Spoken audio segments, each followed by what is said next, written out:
मानस शांत हो जिनके गुणों के गान में वर्धमान महान जिन विचरे हमारे ध्यान। अब अपन जो पाठ कर रहे हैं ना वहां तक तो अपन आ गए। अब यहां से शुरू करें अपन 60 से। देह मन वाणी नहीं है और कम से कम 72 तक करें, 72 करें। वो है ना चैतन्य गुणमय आत्मा आलिंग ग्रहण वाले बोल तक। समझ गए? कल से जो पाठ करोगे वो कहाँ से 60 से 72 तक कितना 13 छंद होंगे।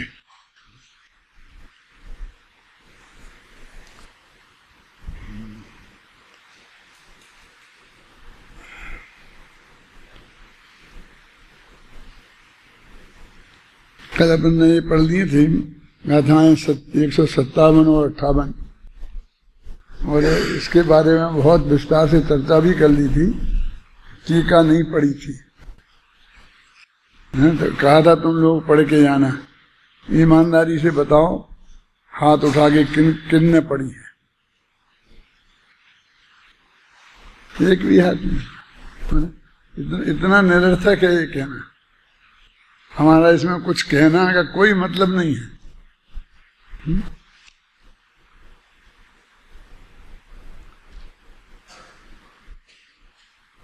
एक बात की प्रशंसा करनी पड़ेगी कि बेईमानी कम से कम किसी ने नहीं की कि नहीं पढ़ा हो और हाथ उठा दिया हो। ऐसा हो सकता था क्या? कौन तुम्हारा वहां जांच करने जाता था कि तुमने पाठ किया था कि नहीं? पढ़ना चाहिए। अभी अपन टीका पढ़ते हैं। अर्थ करेंगे कि नहीं करेंगे वो पढ़ने के बाद ही नक्की करेंगे। 314 का पेज। वस्तुतः परद्रव्य के संयोग का कारण उपयोग विशेष है। यही है ना?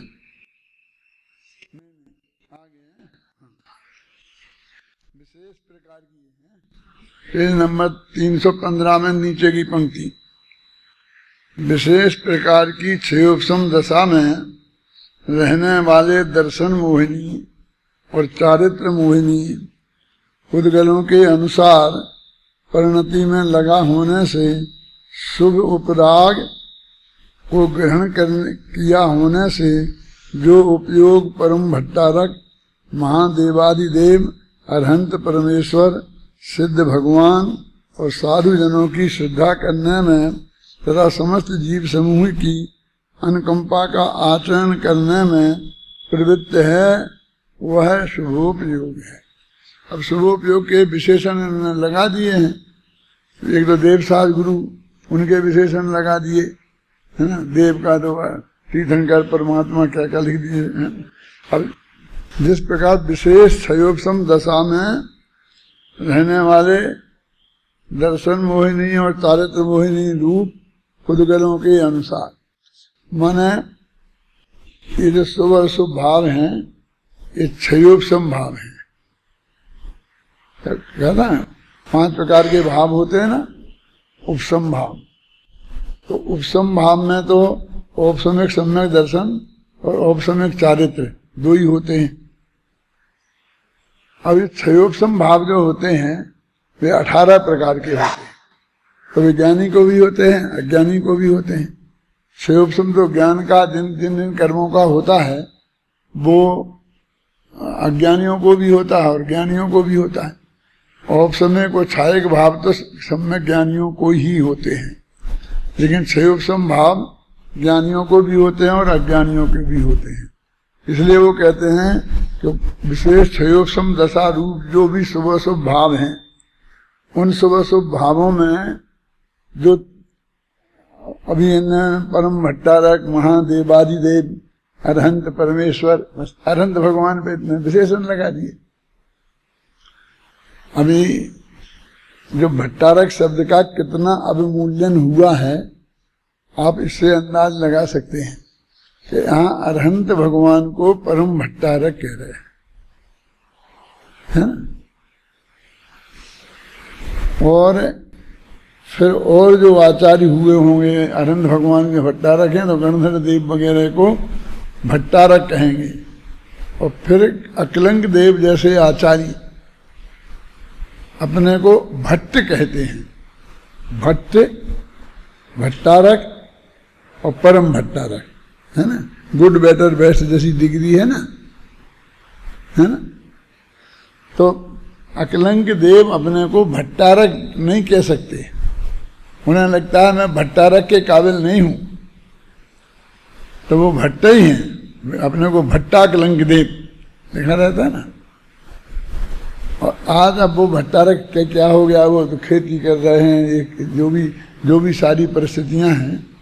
और जो बहुत प्रतिष्ठित भट्टारक हैं, सज्जनोत्तम है, सज्जन भी हैं बहुत, और समाज का बढ़िया से बढ़िया काम करते हैं, समाज में काफ़ी प्रतिष्ठा है।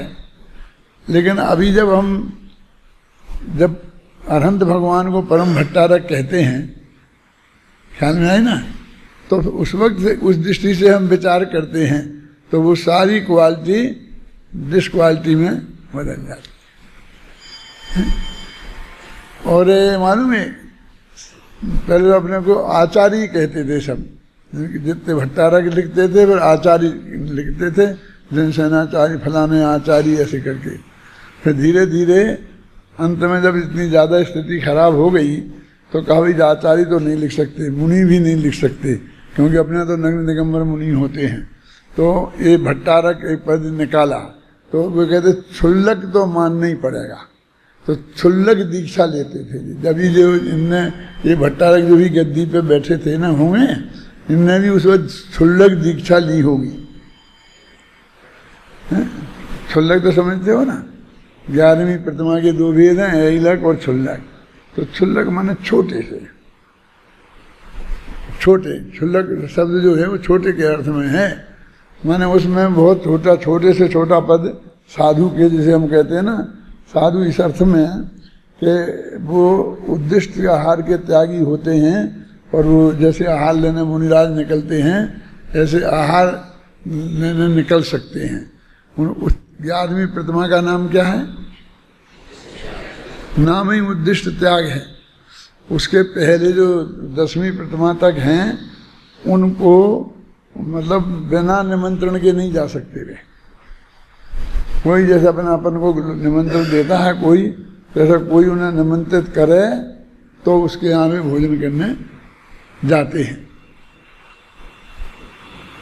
मैंने कई दफे संकेत किया है कि अपने शास्त्रों में जब तक आरंभ त्याग और परिग्रह त्याग प्रतिमा नहीं हुई, तो आरंभ त्याग है 8वीं और परिग्रह त्याग है 9वीं, अनुमति त्याग है 10वीं और जो उद्दिष्ट त्याग है 11वीं। तो इसका मतलब 7वीं प्रतिमा तक अधिकांश लोग 7वीं प्रतिमा लेते हैं। पहले तो मान लो लेंगे तो सीधी दूसरी लेंगे और दूसरे से फिर सीधी 7वीं, जैसे स्टॉप बने हों, जबकि उनने तो 11 ही प्रतिमाओं को एक एक करके धीरे धीरे बढ़ाते जाना चाहिए, लेकिन उनमें उन्हें कुछ करने को दिखता नहीं है।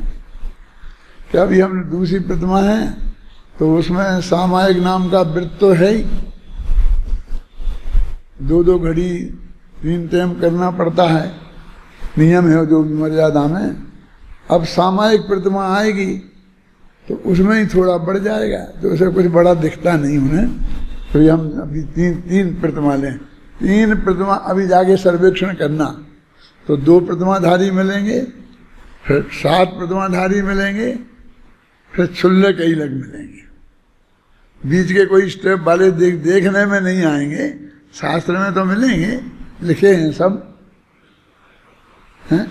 और फिर मुनि होते हैं तो सीधे आचार्य बनना है, जो भी आचार्य उपाध्याय जो बन जाते हैं वो होते हैं। अपन तो अभी इन शावकों की बात थोड़ी सी कर रहे हैं कि उनको ना तो 3री प्रतिमा में कुछ दिखता है, ना 4थी प्रतिमा में कुछ दिखता है। वो उपवास का है, हम लोग उपवास तो करते ही हैं, उसमें वो 24 घंटे का होता है, 36 का हो जाता है, 48 का हो जाता है। पुरुष दो बास जिसे अपन कहते हैं ना, सप्तमी का एक आसन, अष्टमी का उपवास और नवमी का फिर एक आसन। फिर सचित त्याग प्रतिमा में कुछ नहीं लगता है। रात्रि त्याग मतलब सीधी 7 में ले लेते हैं। और फिर आरंभ त्याग, परिग्रह त्याग की कोई बात ही नहीं करता है कि मैंने आरंभ त्याग किया है, आरंभ त्याग में क्या करना पड़ता है, उन्हें कुछ स्पष्ट ही नहीं है। मैं छोटी बात ये कहना चाहता हूँ कि जो 7वीं प्रतिमा ले ली वे अपने को ब्रह्मचारी कहलाने लगते हैं।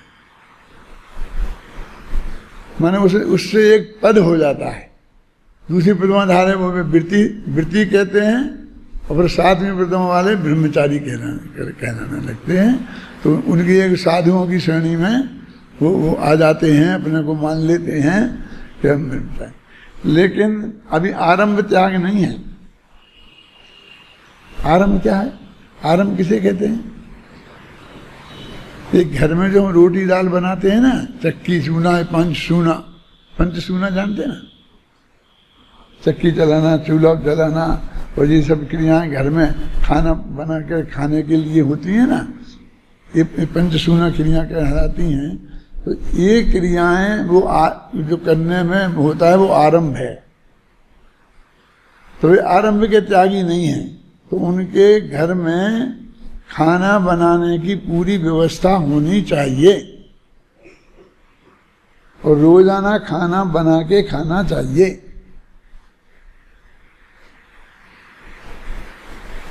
जैसा खाना तो पत्नी बनाएगी, पत्नी है कहाँ? तो त्याग ब्रह्मचर्य व्रत ले लिया ना, तो वो नहीं भी रहेगी, वो भी व्रत लेके चली जाएगी। कहीं स्वर्गवास भी हो सकता है, नहीं भी हो रहे तो भी माने घर पर पूरी व्यवस्था होनी चाहिए। समझ गया ना? और फिर परिग्रह माने सारा आवश्यक परिग्रह का परिमाण ही तो है जो दूसरी प्रतिमा में लिया था। अब परिग्रह त्याग तो वो 9वीं प्रतिमा होगी ना,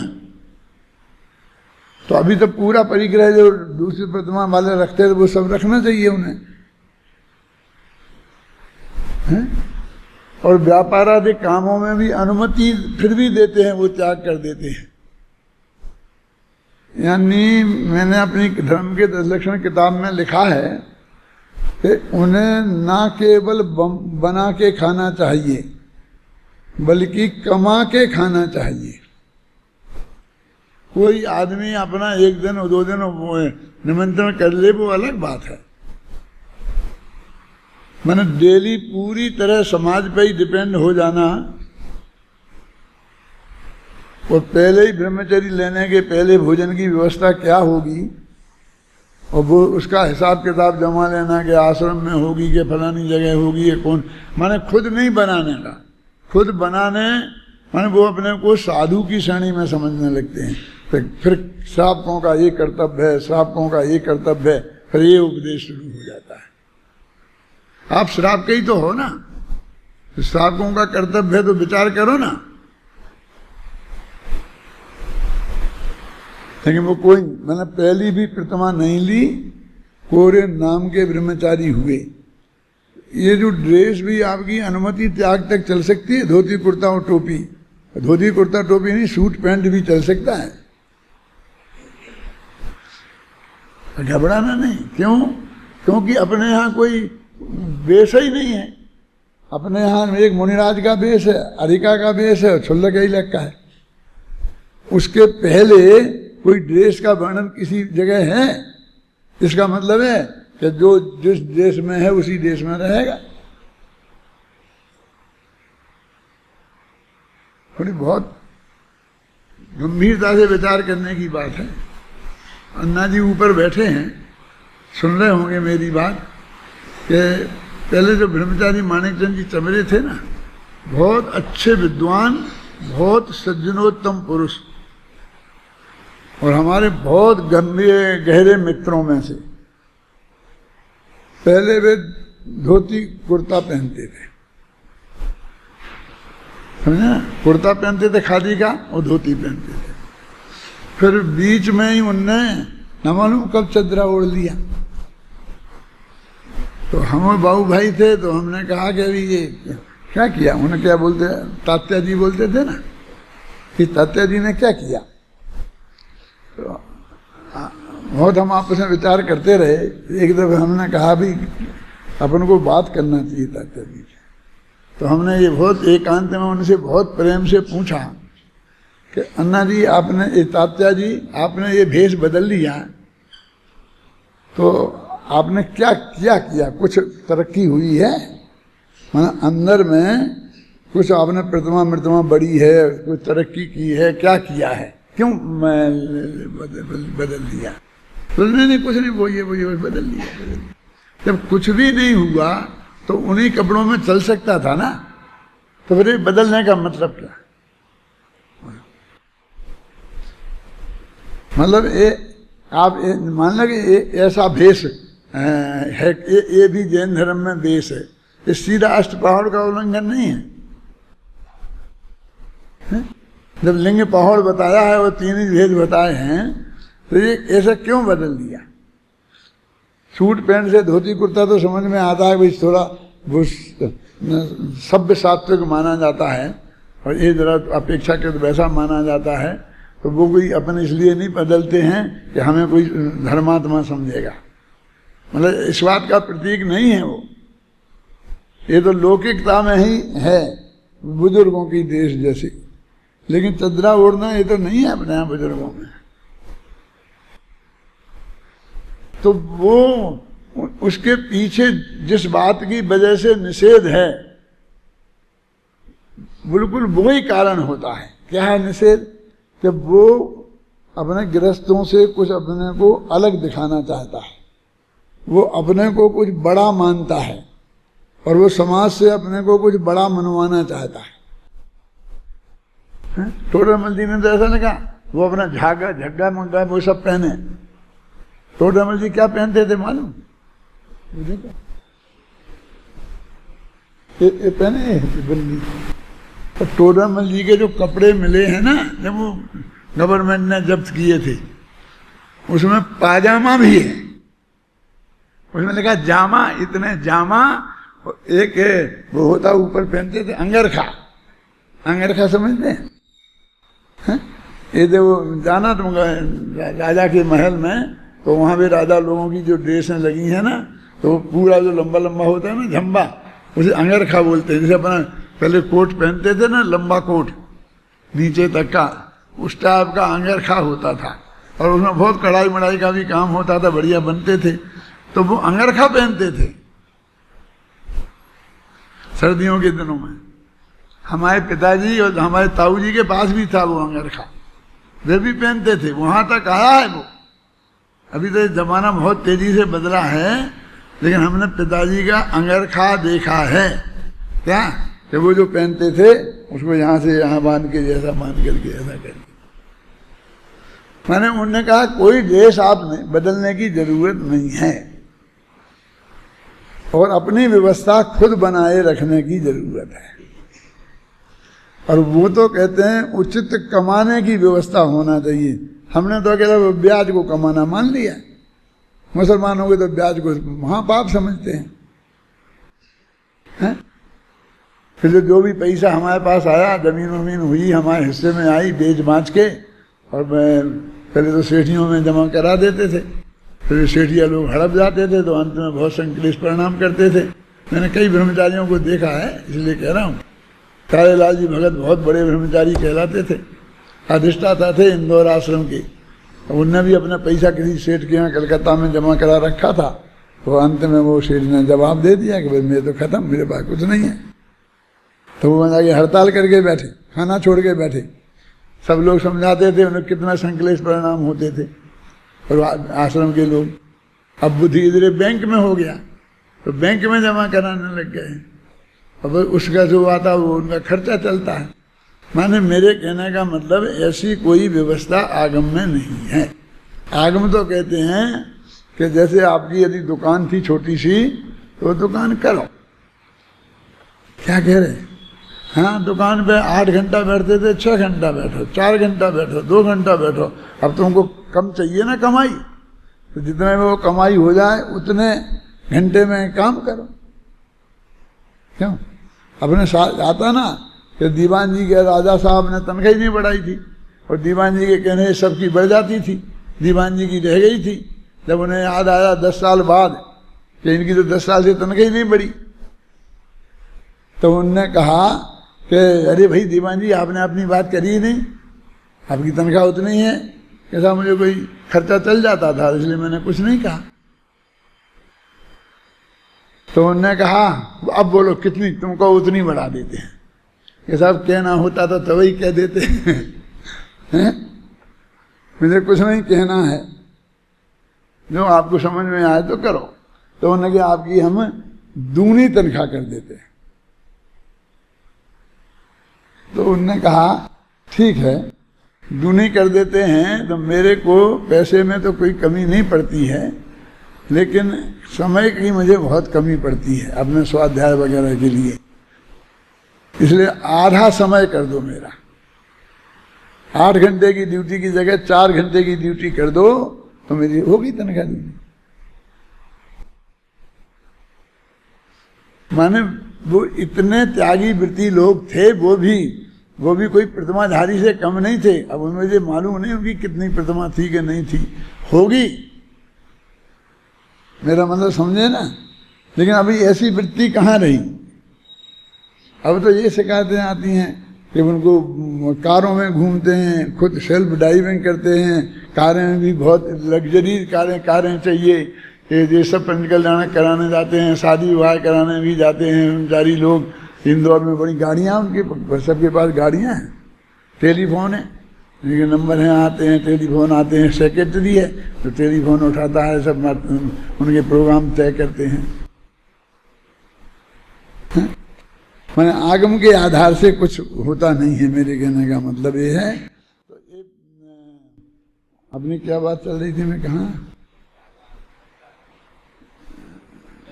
देखता हूँ जरा मैं। हाँ, भट्टारक, परम भट्टारक लिखा था ना वो।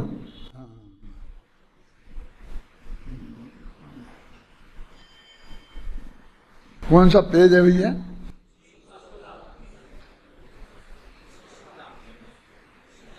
316 पेज पर दूसरी लाइन। 19 निकला है।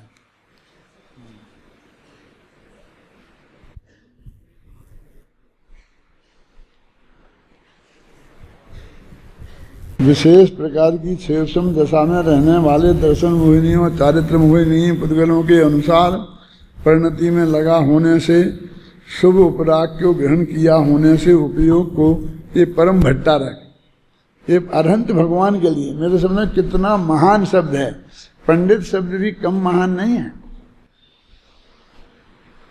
पंडित शब्द जो है, जो अपना था पंडित मरण, पंडित मरण, बाल मरण, तो 6 प्रकार के मरण आते हैं ना। तो अरहंत भगवान जब मोक्ष जाते हैं, सिद्ध बनते हैं ना, तो उनको पंडित मरण कहा है। यानी वे भी पंडित थे, महापंडित थे।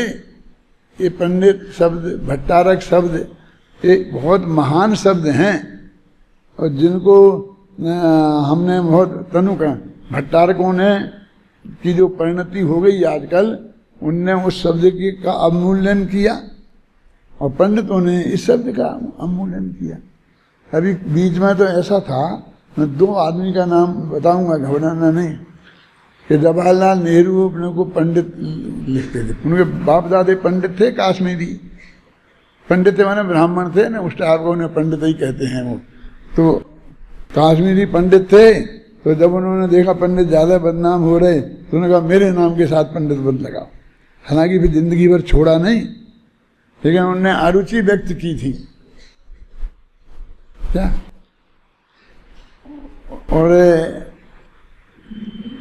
दूसरे अपने युगल जी, अरे युगल जी से तुमको पंडित जी कह दो, उनसे देखो, तुम उन्होंने पंडित जी नहीं कह सकते थे, तुमको भी कम से कम आधा घंटा डांटे, मारना पीटना तो नहीं कह सकता मैं, लेकिन डांटे आधा घंटा, उनसे पंडित जी नहीं कह सकते। और बाबूजी को दो, ठीक। अब बाबूजी जानते हो, ये पंडित जी और बाबूजी ये शब्द कहाँ से चले, ये समझना तो बहुत जरूरी है। जब जैन समाज में दो पार्टियां बन गई, तो एक पार्टी कहलाती थी पंडित पार्टी, वो एक कहलाती थी बाबू पार्टी। तुम जानते हो, थोड़ा बहुत नहीं जानते होंगे। अभी 100 वर्ष पुरानी बात है कि ये जो पुराने पंडित थे ना, जो पगड़ी मगड़ी बांधा करते थे और इस तरह के जो वही करते थे, सब प्रतिष्ठाएं भी कराते थे और अपना प्रवचन भी करते थे, शास्त्र भी लिखते थे, ये सब वो पुराने। और नए जो आए थे, पढ़ के अंग्रेजी पढ़े लिखे थोड़े बहुत, और वो स्वाध्याय करके जैन धर्म को भी जानते थे। तो ऐसे जो कुछ दिल्ली के आसपास जुगल किशोर मुख्तियार, सूरजभान वकील और भी ऐसे कई नाम हैं, जो ये लोग भी माने अच्छे जैन दर्शन के विद्वान भी थे और वो वकालत वगैरह करते थे, कोई मुंशीगिरी करते थे। रतन चंद जी मुख्तियार, नमी चंद मुख्तियार, ये सब बाबू पार्टी के। तो इनकी संस्था थी महासभा, किनकी? पंडितों की। और इनकी थी परिषद, ये सुधारवादी, मतलब महासभा वाले कहते थे किताबें नहीं छपाना, बस हस्तलिखित ही रहने देना, और ये कहते थे छपाएंगे, और उन्हें विद्रोह करके छपाएंगे। ऐसी कई बातों में बहुत मतभेद रहे। एक पंडित पार्टी के हैं कि बाबू पार्टी के हैं, तो बहुत ये दो पार्टी चली। तो बाबू, मैं ये कहता था कि ये पंडित और बाबू पार्टी, तुमने सारा सत्यानाश कर दिया। पंडित शब्द जो महान था, अरहंत शब्द का नाम था, जो हम उनके प्रतिनिधि थे, अब उसको तुमने हल्का बदनाम कर दिया। मेरे को पंडित नहीं कहना, बाबू कहना। बाबू तो क्लर्क को कहते हैं। अंग्रेजों ने, जो बड़े बड़े ऑफिसर सब अंग्रेज रहते थे, और उन्हें उनके अंदर में जो क्लर्क रहते थे ना, उनको सब बाबू कहते थे। और हिंदुस्तान वालों को बाबूगिरी की ही नौकरी मिलती थी। तो क्लर्क के लिए जो शब्द उपयोग में आता था, वो बाबू शब्द उनने अपने लिए बहुत गौरव समझा। बाबू युगल किशोर मुख्तियार, बाबू फलाना मुख्तियार, बाबू युगल किशोर जी युगल। पंडित युगल किशोर जी युगल नहीं कह सकते। मैं तो कई दफे उनके सामने भी कहा कि टोडरमल भी पंडित थे, तो उनको भी बाबू टोडरमल जी कहें। जयचंद जी छाबड़ा भी पंडित थे, क्या उनको भी बाबू जयचंद जी छाबड़ा बोले? क्या करें? हैं? लेकिन मैं ये कहता हूं, जैसे पूज्य गुरुदेव श्री कांजी स्वामी ने अपने विद्वानों की इज्जत बढ़ाई। विद्वान छोटी से छोटी उम्र का होता था तो वे उसे जी लगा के बोलते थे, और हमारे दादा की उम्र का सेठिया होता था तो उन्हें कभी जी नहीं लगाया। एक सागर वाले सेठ थे ना, वो मेरे दादाजी की उम्र के थे, 50 वर्ष बड़े होंगे मेरे से। तो उनके ए सेठ, ए बीड़ी वाले सेठ, उन्हें कभी सेठ जी कहते नहीं सुना मैंने। और हमसे ज्ञानचंद जी, पंडित जी, फलाने जी, हमको जी लगा के बोलते। हम तो उनके पोते के बराबर भी नहीं थे उम्र में। स्वामी जी हमसे 45 वर्ष बड़े थे। जब वो 45 वर्ष की उम्र में उनने बदला ना, दिगंबर धर्म स्वीकार किया, उसके 1 साल बाद हमारा जन्म हुआ है। 1991 में बदला और हमारा जन्म 92 का है। इतनी बड़ी उम्र थे तो हमको तो वे बिल्कुल सीधा नाम लेकर के ही पुकारते तो भी चलता है था, कोई दिक्कत नहीं थी, है ना। लेकिन बराबर पंडित जी बोलते। हमने भी वही अपनाया है। शांति को हमने कभी शांति कह के नहीं पुकारा। शांति जी बोलते हैं कि नहीं बोलते? अभय जी, शांति जी, इन शब्दों से ही। अब छोटे छोटे बच्चे जब होते हो तुम, तब तुम्हारा नाम ले दें कभी, तो हम जानते ही नहीं, लेंगे क्या है? क्या मतलब गुरुदेव ने विद्वानों की इज्जत बढ़ाई। ऐसे ही जवाहरलाल नेहरू और लाल बहादुर शास्त्री, मैं ये कहता था, इन दोनों ने पंडितों की इज्जत बढ़ाई, क्योंकि वो प्रधानमंत्री, दूसरा ये प्रधानमंत्री, गृह मंत्री था उस वक्त। तो पंडित मतलब पूरे के लिए सुहा सुहा कराने वाले होते हैं वो ही पंडित नहीं होते हैं। देश का प्रधानमंत्री भी पंडित होता है, शास्त्री भी देश का प्रधानमंत्री होता है। आप समझे? तो इन दोनों शब्दों की इज्जत इन दो व्यक्तियों ने बढ़ाई। देश का पहला प्रधानमंत्री पंडित था और दूसरा प्रधानमंत्री शास्त्री था, और तुम पंडित शास्त्री हो। तुम दोनों हो, समझ में आया ना? इसलिए अपने को कभी कम नहीं आंकना। मैं इसके लिए आपकी बात सुनाता हूँ। मैं सरकारी स्कूल में पढ़ाता था, तो उस वक्त हम साइन तो आज भी हुकुमचंद शास्त्री करते हैं ना, तो उस वक्त शास्त्री लिखते थे, सब लोग शास्त्री जी कहते थे, और मंदिर में प्रवचन करते थे समाज वाले सब पंडित जी कहते थे। तो पंडित हुकुमचंद शास्त्री ही हमारा नाम चलता था। ये बीच में डॉक्टर मास्टर आ गया, समझे ना, पंडित हुकुमचंद शास्त्री। और एक हम कपड़े पहन के स्कूल में पढ़ाने जाते थे। तो सारे मास्टरों ने मिलकर षड्यंत्र किया कि शास्त्री जी को घेरो, अभी इनको ये अपनी ड्रेस में पहनाओ। तो उन्होंने मीटिंग बुलाई सब अध्यापकों की, और ये कहा कि देखो पुलिस वालों की ड्रेस होती है, कोर्ट में भी जाते हैं तो उनकी ड्रेस होती है, बंद IAS ऑफिसर की ड्रेस होती है, बंद गले का कोट पहनना पड़ता है, तो अपने अध्यापकों की भी एक ड्रेस होना चाहिए। क्या? और अपने सब तय कर लें क्या होना चाहिए हैं, लेकिन एक ड्रेस में सब जने आए। वो जानते थे उनका विशाल बहुमत है, और वही सूट पैंट जो भी पहनते थे वही का वही तय कर लेंगे, और फिर उसके हिसाब से अपन को पहनना पड़ेगा। अपन जानते थे कि ये क्या करने वाले हैं। तो मैंने कहा ठीक है, बहुत बढ़िया आपने सोचा है, लेकिन ये बहुत बढ़िया काम है, इसलिए अपन को इसे सर्वसम्मति से निर्णय करना चाहिए। हाँ, ये तो बहुत अच्छी बात है। अपन का फिर हमारे यहाँ तो सब काम सर्वसम्मति से होते हैं, तो अपन को बहुत अच्छा लगता है ना, है? झगड़ा नहीं होता है, मतलब सर्वसम्मति से होते हैं। तो सबने मान लिया कि हाँ साहब सर्वसम्मति से होंगे। उन्हें ये पता नहीं था कि एक कह के शास्त्री जी ने वीटो पावर अपने हाथ में ले लिया। समझते हैं? क्यों? सर्वसम्मति जब तक ये हाँ नहीं करेंगे जब तक सर्वसम्मति बनेगी नहीं। फिर चाहे इतना विशाल बहुमत हो जाए, बहुमत से निर्णय नहीं करेंगे, सर्वसम्मति से निर्णय करेंगे। तो सब बात चली कि साहब ये ड्रेस नक्की है, हाँ बोलो नक्की कर लो कौन सी ड्रेस नक्की करना है। तो वही प्रस्ताव आए, अभी सूट पैंट ऐसा, बंद गले का कोट ऐसा, देर वो। मैंने कहा देखो, 7 समुंदर पार के क्लर्कों की ड्रेस, हम जो गुरुजन कहलाते हैं विद्यार्थियों के, वो गुरुजनों की ड्रेस वो होनी चाहिए।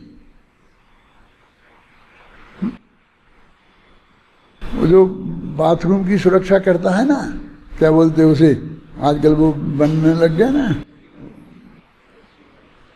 उनको देखता है, वो भी वही ड्रेस पहनता है। बड़े बड़े शहरों में बने होते हैं पेशाब घर, उनका क्या नाम रखा है आजकल, अच्छा है?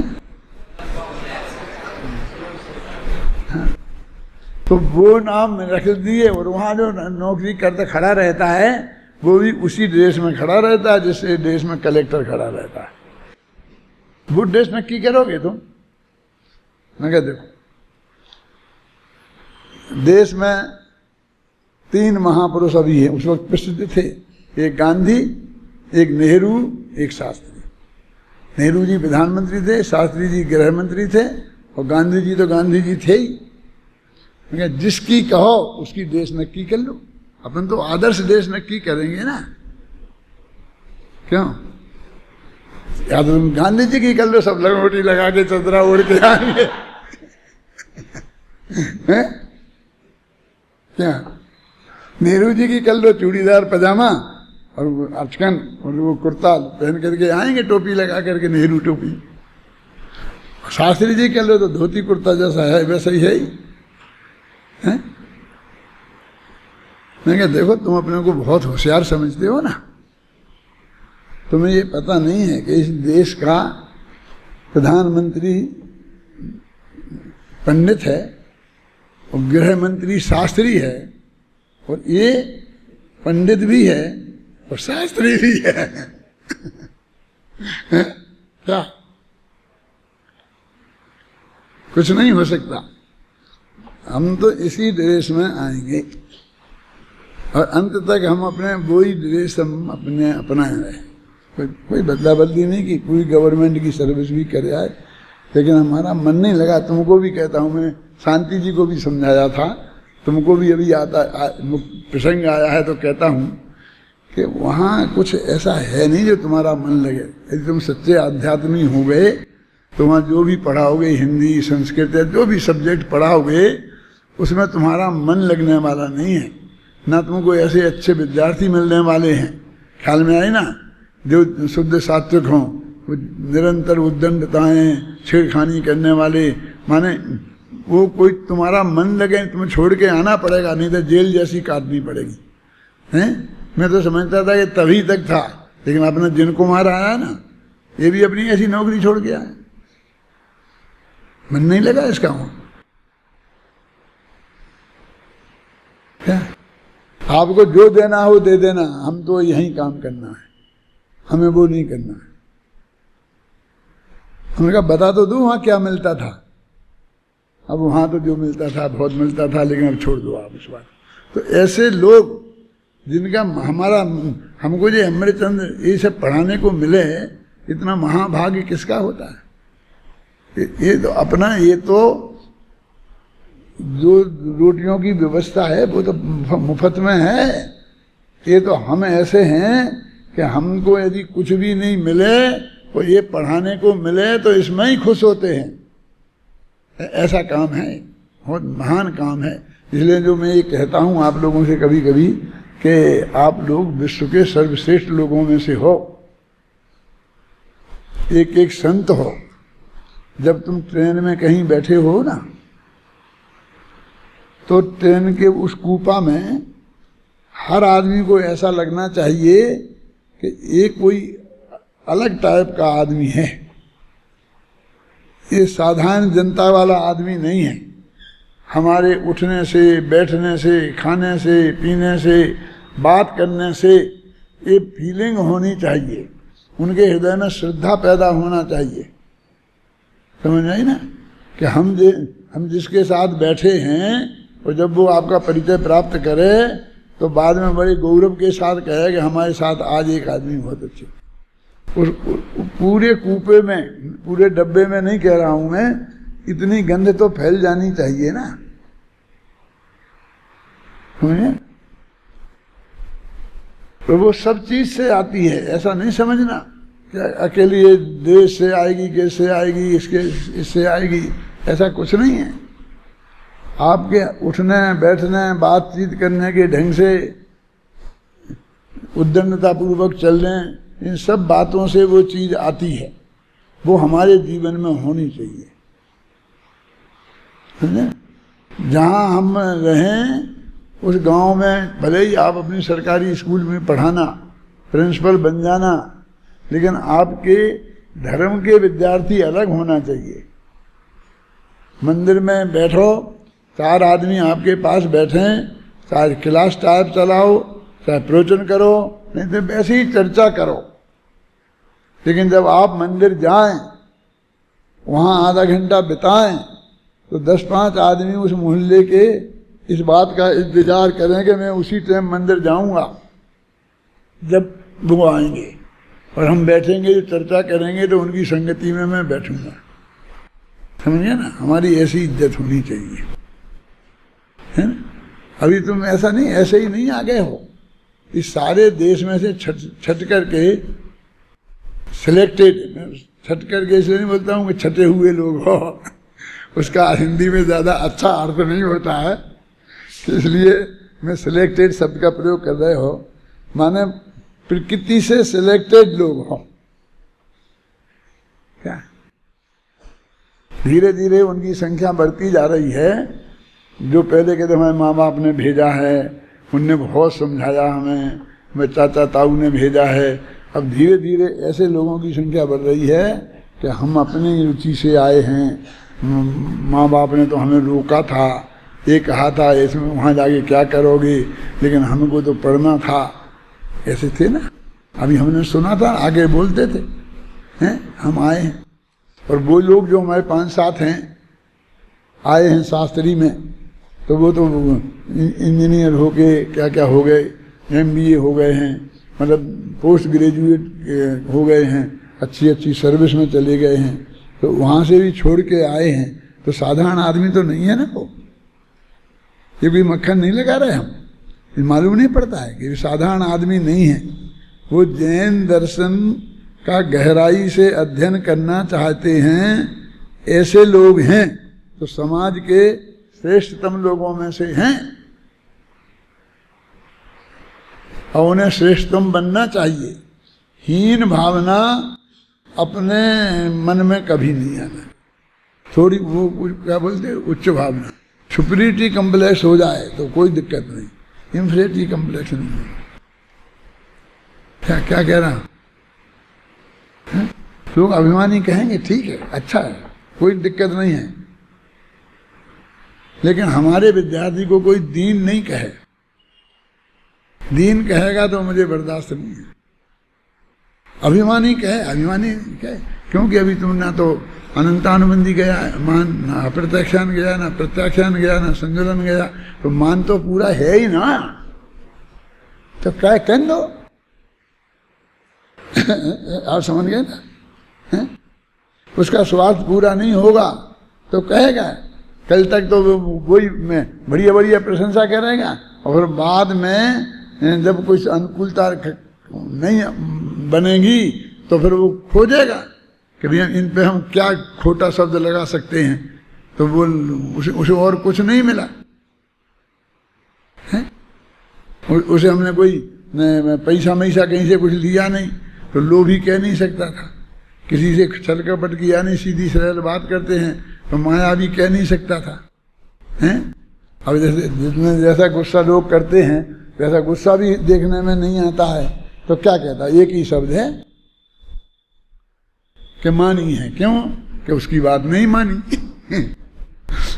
तो जो उनकी बात माने वे मानी नहीं है, जो उनकी नहीं माने हैं वे सब मानी। कहते हाँ मानी है, मानी तो है, बोलो अब बोलो क्या करना, क्यों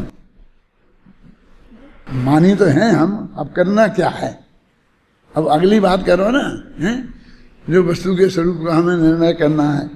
माने कोई मानी अच्छी चीज है, इसलिए ये नहीं कह रहा हूं मैं, मेरे कहने का हमारे विद्यार्थी पे मानी का आरोप लगे तो उसे हम अभिनंदन समझेंगे, लेकिन कोई लोभी और कोई ऐसा आरोप लगे गंदा, और क्या चोरी दारी का आरोप लगे, वो हमको वो अच्छा नहीं है। आप समझ गए ना? माने हम पे कोई हल्का आरोप नहीं लगना चाहिए, हैं क्या, ऐसा आरोप नहीं हमारे जीवन में आना चाहिए, ऐसा कलंक नहीं आना चाहिए, हैं कि कोई सोच के भी कर सके। मैं अशोक नगर में पाठशाला में पढ़ाता था, शांति जी, बहुत मार्मिक बात है। तो नीचे था ऐसी दालान, उसमें मैं लड़कों को पढ़ाता था, और उसके ऊपर बड़ी मंजिल में लड़कियों को पढ़ती थी, और उनको एक बाई थी वो पढ़ाती थी पाठशाला में धर्म। तो नीचे लड़के और ऊपर लड़कियां, और सब 15, 16, 17 वर्ष तक की होती थी। तो बिल्कुल मतलब, तो वो कभी हम लेट हो जाएं 10-5 मिनट, तो लड़के इकट्ठे हो जाएं हैं ऊपर, और लड़कियां नीचे पढ़ती थी, तो वे लड़कियां इकट्ठी हो जाएं, उनकी बाई ना आ पाएँ, तो थोड़ी कुछ ना कुछ गड़बड़ शुरू हो जाती है। तो एक दिन मैं गया तो लड़कियों ने आरोप लगाया कि पंडित जी साहब, ये आपके लड़कों ने हमारे ऊपर कंकड़ फेंके। क्या? किसी ने हमारे ऊपर कंकड़ फेंका, सच्ची घटना है बिल्कुल। मैं गया अपने विद्यार्थियों के पास और मैंने पूछा भाई क्या है, क्या किसने क्या किया बोलो। तो सब कसम खाने लग गए कि हमने कुछ नहीं किया, हमने कोई कंकड़ मंकड़ नहीं फेंका, और ऐसा ऐसा उन्होंने बहुत। तो मैंने कहा कि तुम जो बोल रहे हो वो सही हो सकता है, वो लड़कियां बोल रही वो भी सही हो सकता है, क्योंकि तुम ऊपर हो, लड़कियां नीचे हैं, तो यहाँ कोई कंकड़ पड़ा होगा तो वो नीचे गिर सकता है तुम्हारे फेंके बिना भी, ऊपर से तो नीचे गिर सकता है ना, और उनको ये भ्रम हो सकता है किसी लड़के ने फेंका है। वो दोनों झूठ नहीं बोल रहे हैं, लेकिन फिर भी तुम उनको ऐसा लगा क्यों, हमें ये बात सोचनी है। तो तुम्हारी 2-3 गलतियां हैं। ये क्या है कि एक गलती तो ये है, सुनो अब तुम समझ लेना कि तुम 16, 17, 18 वर्ष के हो, समझ नहीं क्या कह रहा हूं। ये उम्र ही गलती है, समझ गए। हर जगह तुम पे आरोप लगेगा, तुम कितना ही सज्जन हो, लेकिन उम्र ऐसी है, कैसा इस लड़के ने पत्थर फेंका, इसने ऐसा किया, सीटी बजाई, कोई नहीं मानेगा कि तुमने नहीं बजाई होगी। तो पहली गलती तो क्या है कि तुम इस उम्र के हैं। दूसरी गलती ये है कि तुम खिलखिला के हंस रहे थे, आपस में हंसी मजाक कर रहे थे, हैं। उन लड़कियों के लिए कुछ नहीं किया तुमने, समझ गए ना, लेकिन तुम आपस में जिस तरह का व्यवहार कर रहे थे, उस व्यवहार से उनको ये लगना बहुत स्वाभाविक है।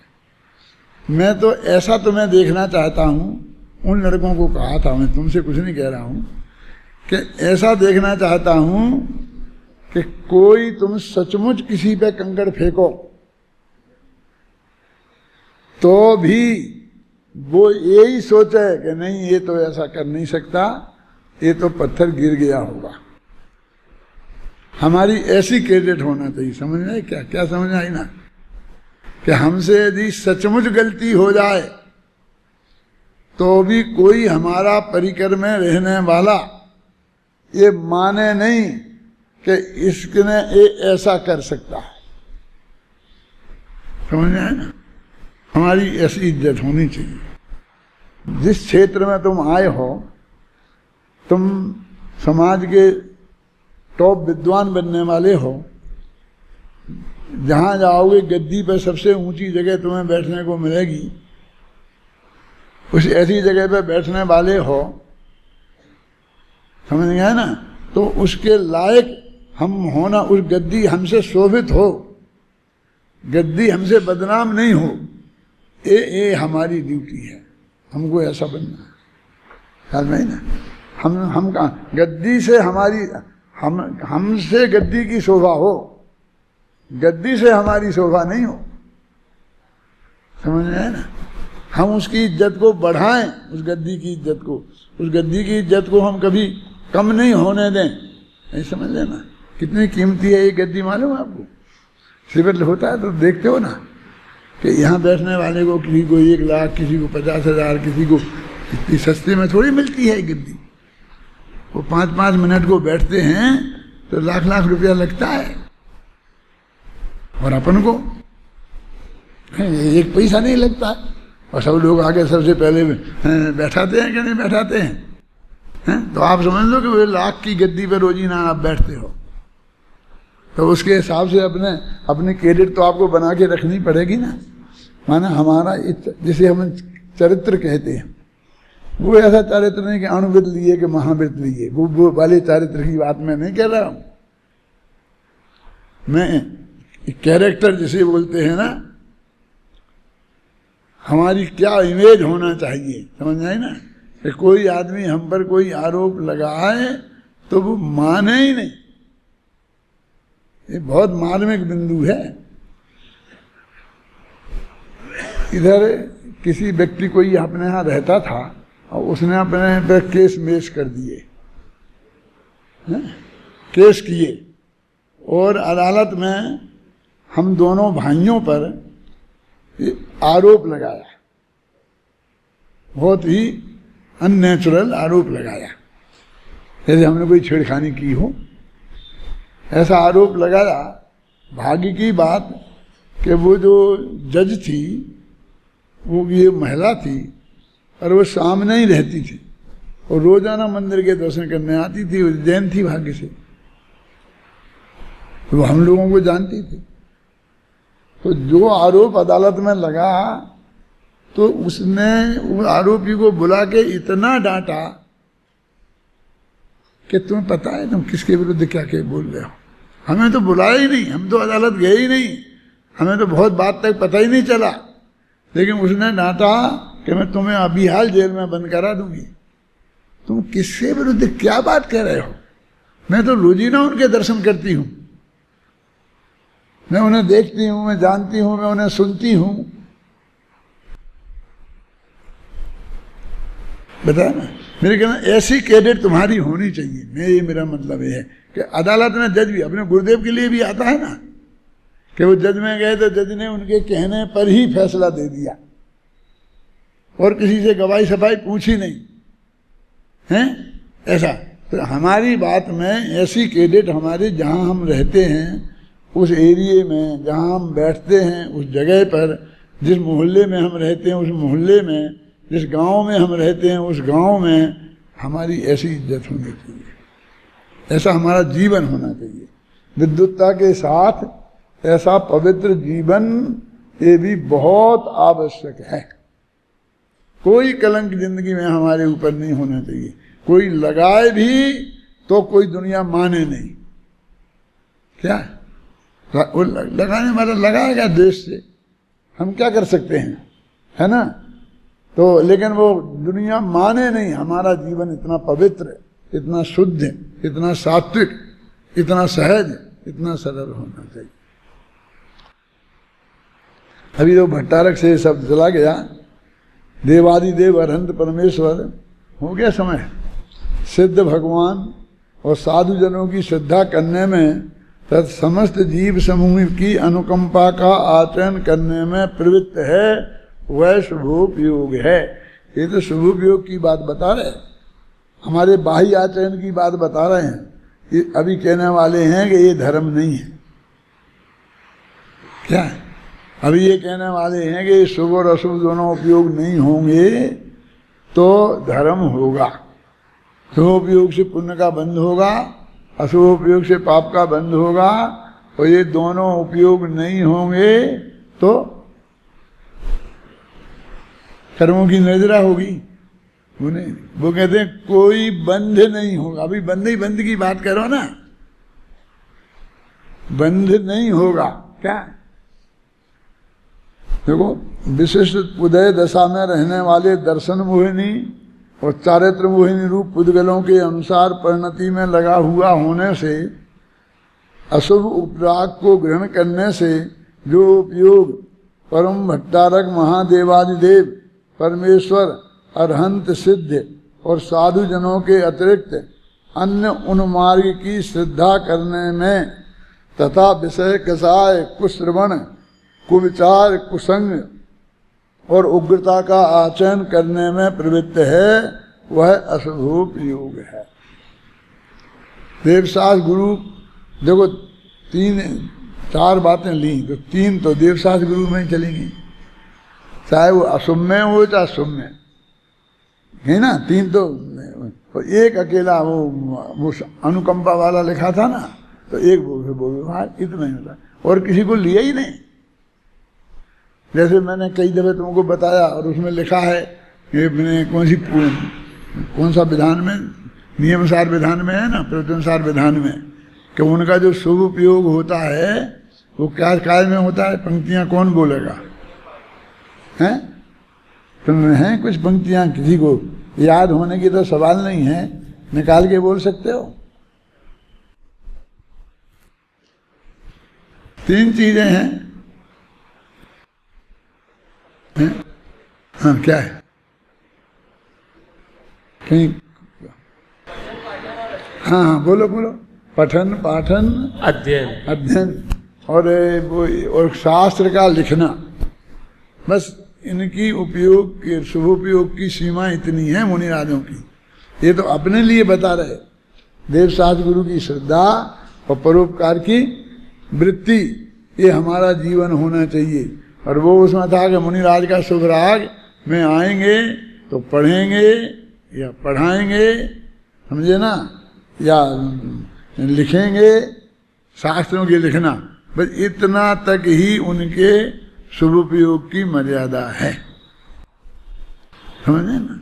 वो आगे नहीं है उन्हें कि नहीं तो बैठने की तो कुर्सी टेबल की तो व्यवस्था करेंगे ना, नहीं करेंगे। फिर तो कहेंगे पत्थर पे बैठ जाओ, हैं, और अपने पीछे कमंडल से अपनी जगह झाड़ लेंगे, तुमसे नहीं कहेंगे जहाँ झाड़ू लगा दो, क्योंकि तुम लोग कैसे लगाओगे देखोगे थोड़ी ढंग से, और तुम्हारी झाड़ू भी कठोर होगी, अपनी सफाई कर लेंगे और तुमसे कहें तुम अपना अपना सफाई कर लो और बैठ जाओगे, हैं, कोई बिछात नहीं, पत्थर पे जमीन पे बैठ जाओ, बस खत्म। और हम पढ़ा रहे, तुम पढ़ो। मुनियादों का क्या यही तो स्वरूप है ना, क्योंकि वो वैसा कर भी नहीं सकते।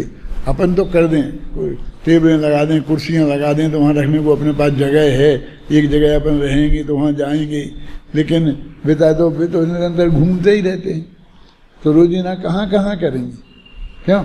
आज यहाँ व्यवस्था करी, कल आगे बढ़ जाएंगे। फिर वो होता क्या है कि वे पाटिए आगे दौड़ते हैं, आगे गाड़ियाँ दौड़ती हैं, उनमें पाटियाँ रख करके पूरा ट्रक जाता है, उसमें सारा फर्नीचर रखा रहता है। फिर ऐसी हालत होगी तो वो ईरिया समिति तो कहाँ गई? ट्रक थोड़ी ईरिया समिति पूर्वक चलेगा, हैं? बोलो, सहज बात से जहाँ जो वो अपेक्षा नहीं कर सकते, नहीं करनी चाहिए, क्योंकि तुमने यहाँ मंदिर में बैठा दिया, बढ़िया तखत लगा दिया, अब हम तो यहाँ बाहर ही बैठे हैं, वहीं बैठ गए, जंगल में बैठे हैं तो वहीं एक शिला पे बैठ गए, क्या करूँ? तो जगह जाए तुम कहाँ लिए फिरोगे, हैं? श्वेतांबरों में एक ऐसा लिए रहते हैं आसन, और उसे फटाफट उस पर बैठ जाते हैं, अपना आसन बिछाया और बैठ जाते हैं। लेकिन अपने दिगंबर साधु तो नहीं रखते कोई आसन फासन, हैं? मैं तो ना वो नेमिनाथ भगवान की स्तुति में लिखा है मैंने, क्या? बोलो, पढ़ो। आसन बिना आसन लगा गिरनार पर घनसा, आसन बिना आसन गिरनार बोध आपने जग को बताया नेमि जिन प्रत्येक जन स्वाधीन है, प्रत्येक कण पर द्रव्य से है पृथक, पर हर द्रव्य अपने में मगन। मुनिराजों के लिए अपनी ये सब व्यवस्था है, और अपने सामान्य ग्रस्त हैं, अपन तो सामान्य ग्रस्त हैं, लेकिन जैसे मैंने कहा ना, देश तो हम बदल लेते हैं अलग दिखने के लिए, लेकिन हमारे देश से नहीं, हमें अपने जीवन से, हमें खान पान से, रहन सहन से, बैठने से, बातचीत से, शांति जी, इनसे हम अलग दिखने चाहिए, क्योंकि हम अलग हैं, हम समाज से सामान्य नागरिक नहीं है। एक उच्च भावना अपने जीवन में आनी चाहिए, ख्याल में है ना? नहीं आएगी तो आप महान काम नहीं कर सकेंगे। यदि महान काम करना है तो हमारा जीवन महान होना चाहिए, आदर्श होना चाहिए, लोग हमारे जीवन को आदर्श मानकर कुछ सीखें, ऐसा हमारा जीवन।